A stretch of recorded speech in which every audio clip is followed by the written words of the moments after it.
Similar to an interval of a second and an interval of a third, an interval of a sixth can also be either major or minor. An interval of a minor sixth occurs when two notes are separated by the distance of 8 consecutive half steps. Remembering that 2 half steps equals 1 whole step, 8 half steps can also be looked at as being comparatively the same as 3 whole steps and 2 half steps. Using this pattern of steps, let's figure out what an interval of a minor sixth above the note A is. 1 whole step above the note A is the note B.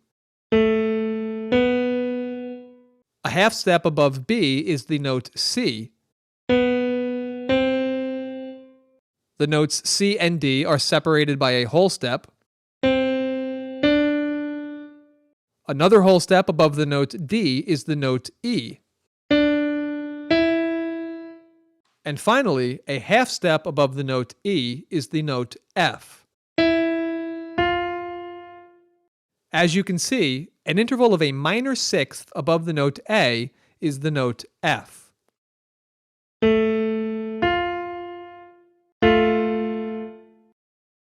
On the other hand, an interval of a major sixth occurs when two notes are separated by the distance of 9 consecutive half steps, or 4 whole steps and 1 half step. Knowing this, let's figure out what an interval of a major sixth above the note G is. A whole step above the note G is the note A. Another whole step above A is the note B. A half step separates the notes B and C. A whole step above the note C is D. And finally, a whole step above the note D is the note E.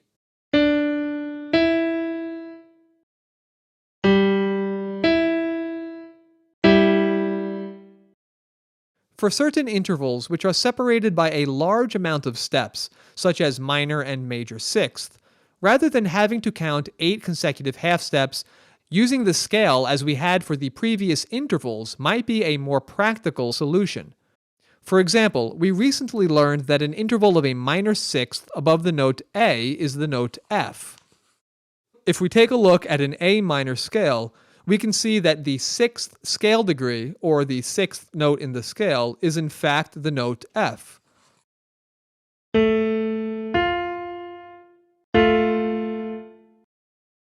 Likewise, if we want to know what an interval of a minor sixth above the note B is, we could simply take a look at a B minor scale and easily see that the 6th note in the scale is the note G.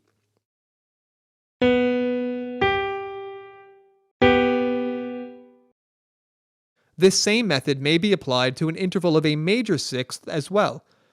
We already know that an interval of a major sixth above the note G is the note E. Looking at a G major scale, we can see that the 6th note in the scale is in fact the note E.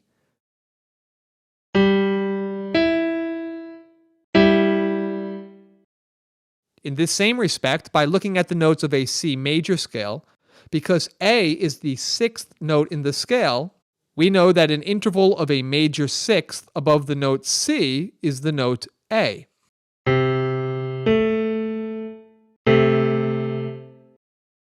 An interval of a sixth is any interval which spans 6 positions on the staff. When reading either an interval of a minor or major sixth on the staff, you will notice that each note will always go either from a line to a space with 2 spaces and 2 lines between them, or from a space to a line with 2 lines and 2 spaces between them. As always, it is the performer's job to determine whether the distance between each note is either an interval of a minor sixth or an interval of a major sixth. Just like all of the other intervals discussed in the previous videos, it would be very advantageous to memorize this shape so that you will be able to quickly recognize it when reading or writing music. In the next video, we are going to learn about an interval of a seventh.